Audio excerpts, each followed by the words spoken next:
media group. What more do you need, right? That's right. What I'm saying. Yeah. Let's just say, let's spin it this way. We've got an exclusive arrangement with GTV and HMG. So just don't check out the YouTube channel. It's not like we got another strike. That didn't happen. Come on. It's about damn time. We've been doing this for 86 episodies. Well, I mean, it's not the first. We should have 86 strikes by now. I mean, if you go by the reasons that they've striked this before, we should be out. We should have been out a long time ago. But somehow they, we managed to get beneath the radar from time to time. But they caught on to us again last week. It was like it was our third overall strike, but I guess we went long enough between the first and the second one that I don't know how it works. But yeah, they don't like it because on the last show, apparently we talked about old Moron Joe too much. I mean, that's kind of comes with the territory of being president, doesn't it? No. 50% of the people aren't going to like you and they can talk about it. I don't think...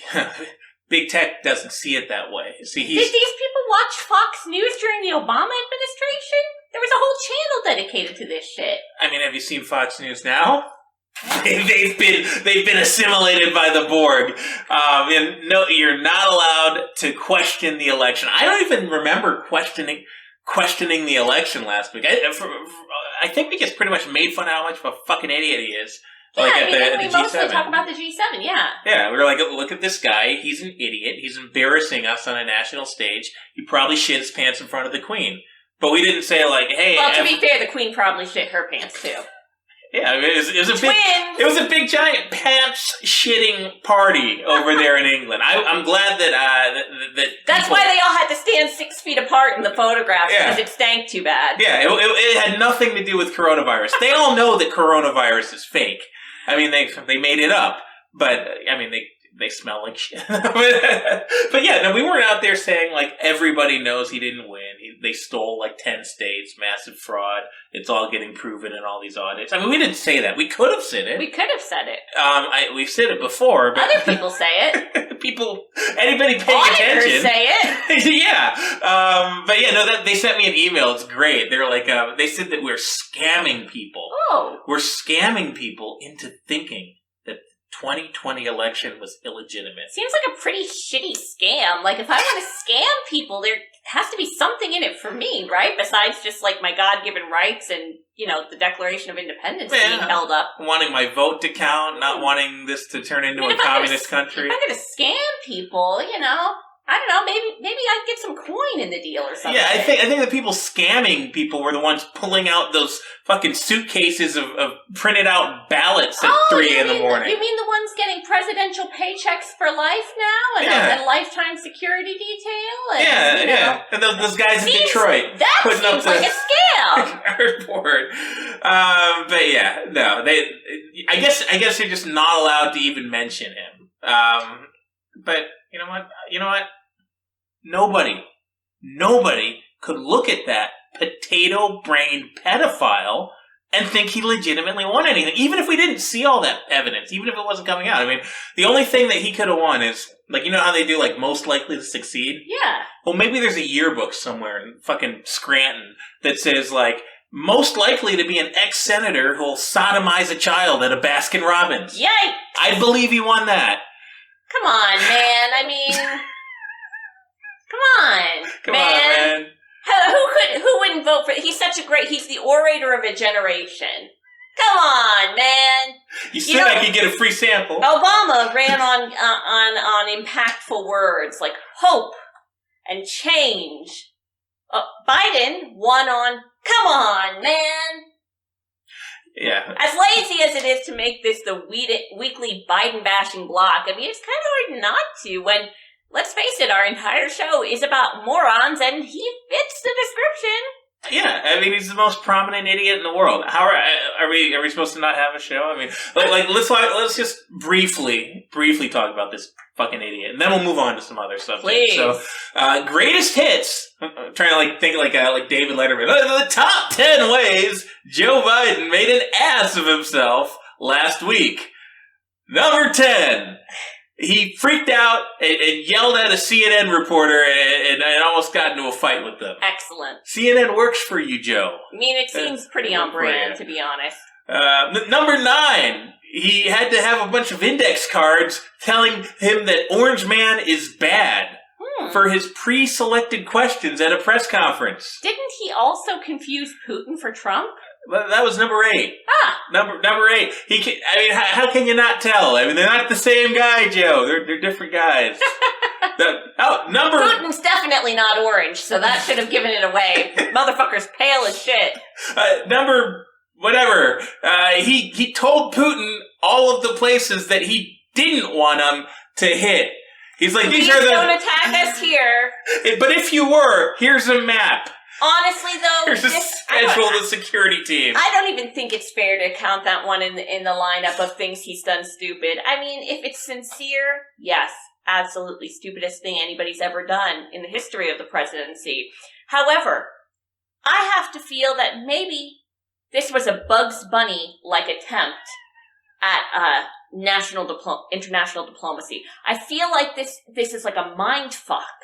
Okay, so he's like going to Putin, and he's like saying, "Oh boy, gosh, whatever you do, don't go looking in the bush over there." Well, like a briar patch situation. Yeah. Oh man, don't go looking in that hole. I don't think that's a good idea at all. And it's like a trap, and Putin's just sitting there like, does this motherfucker want me to attack these places? Like, I think you're giving him a lot more credit than he deserves. He doesn't even know where he is. I don't think he came up with the list of 16 places to ask Russia not to attack. That was Jill Biden. Correct. Jill Biden, you remember, she works with children. She's a teacher. You have to use reverse psychology with them quite a lot. That strategy actually works really great with 6-year-olds. Oh man, I hope nobody puts the crayons away. I'd be awfully sore if somebody put the crayons away. Is that how they get him not to rape the dog? Boy, I really wish somebody would rape this dog.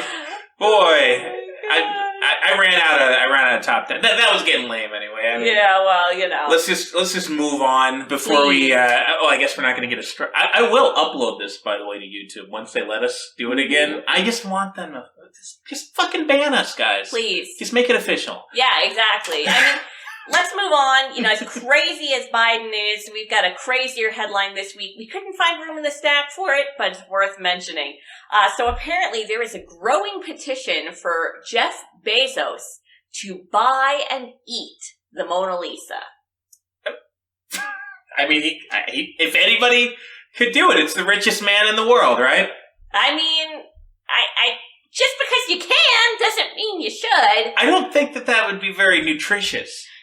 No. Was it like a 400-year-old painting? Like, I'm pretty sure, like, it's got, like, oils and, like, pigments in it that are probably toxic and definitely, like, not at all suitable for eating. Didn't Vincent Van Gogh eat, like, a bunch of yellow paint and die or some shit? I think he went insane. Well, that too. I don't think that's how he died. Well, apparently we're all going insane because this is something the internet is clamoring for. They're like, Jeff Bezos, please. Buy the fucking Mona Lisa. Eat it. We want to see. We want to see the world. I want to see. It's better than show me them aliens or whatever. Remember that craze from a couple of years ago? We want to see them aliens. Oh, I want to see this alien motherfucker Jeff Bezos eat a world famous painting. Yeah. Why not? Why not? After it all, could actually be. You know, they took no reservations down off of Netflix, saying no, I'm still not over it. And this could actually be a decent replacement. Jeff Bezos travels around the world eating famous works of art. He's just going around just eating world treasures. It's like a combination of like no reservations meets man versus food. I mean, I'm just picturing him like taking down the Leaning Tower of Pizza. Jeff Bezos, can you eat the Taj Mahal? I mean, it's pretty big, but you're a pretty fucking great guy. Jeez. Well, I mean, and it doesn't really matter, because he can eat any world-famous painting you can imagine.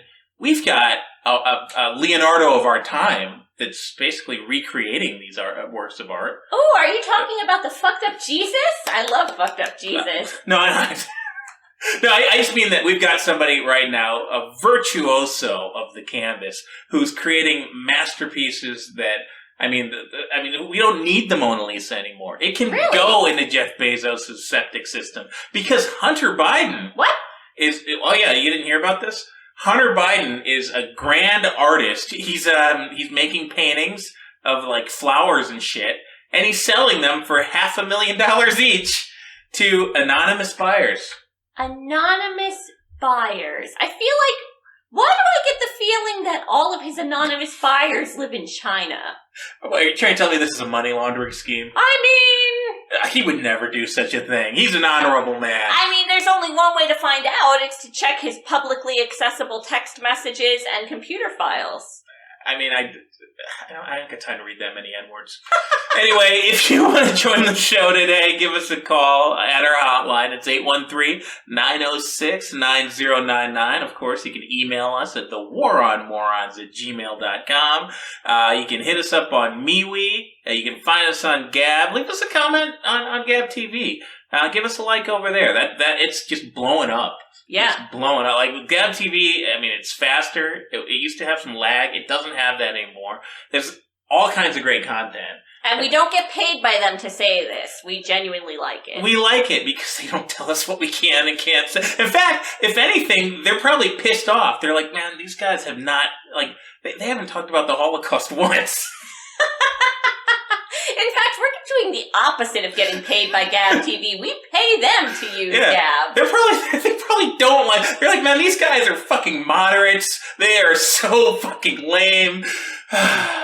Anyway, definitely hit us up in the comments. Does anybody even use email anymore? Probably not. Or call the hotline.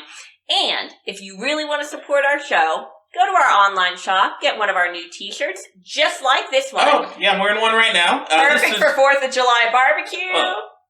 No, 4th of July has been canceled. I don't know if it's been officially canceled yet, but it is definitely next on the chopping block. They just replaced it with Juneteenth, so why do we even need it anymore? Why have a patriotic day to celebrate our independence and look at fireworks, waste of time, eat hot dogs, and racist. It is. It's racist. Homophobic. It's terrible. We can have a riot. Where are the gay founding fathers?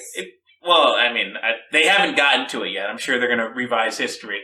We have Juneteenth now, where we get to riot and shoot people and twerk on ambulances. Did you see I have that? some complaints about Juneteenth, namely, why didn't I get a day off? If you're going to institute because it's racist. If you're going to institute a new national holiday for the communists, don't make the first inaugural Juneteenth fall on a fucking Saturday. Rookie mistake. I don't think this was really meant for people that need a day off. Okay, fine. Anyways. They're trying to cancel 4th of July, I guarantee it. They're trying to cancel the American flag. They're trying to do what now? I actually had a bit. I was going to make fun of this, as a notion. And then I'm just surfing the net. I'm looking at the articles. And Macy Gray is out there saying that we need to replace the American flag because Macy Gray, the 90s musical artist, I guess you could call her. I you shouldn't call her a singer. Now. Yeah. She sang like a fucking cat getting butchered. She can't sing, but apparently she's a political pundit now. And her big thing is she doesn't like the fact that there's white stars because that's racist. We can't have those 50 stars. What color are stars? Macy, have you looked at the night sky? Have you been outside? No, she wants to replace them with brown, various shades of brown. Shit stars. To better represent country. I don't know what she understands. The stars don't represent people. They represent stars! They represent states that are, half of them are thinking that they want to fucking leave at this point. Honestly, what is this? Well, what is that? That's not even the craziest thing with the flag. There was another item, and I know that we're going to get to the stack of stupidity. I feel like we've already run through half the stories. But there was a lot of crazy shit that happened last week. So there's a trans person. I don't know if it's a male to female, a female to male. I can't even fucking tell with this one. But there's a trans person that's in the Olympics representing America in BMX. And as an aside, who the fuck put BMX bike in the Olympics? Tony Hawk. But anyway... if you come up with Tony Hawk, damn right you're getting that shit in the Olympics. Well, Thanks, Tony. Thanks, because now we have a tranny saying that if they win a medal at the Olympics, they're going to take the American flag onto the podium and set it on fire. Pretty sure that's grounds for getting kicked off the team since, you're representing your country!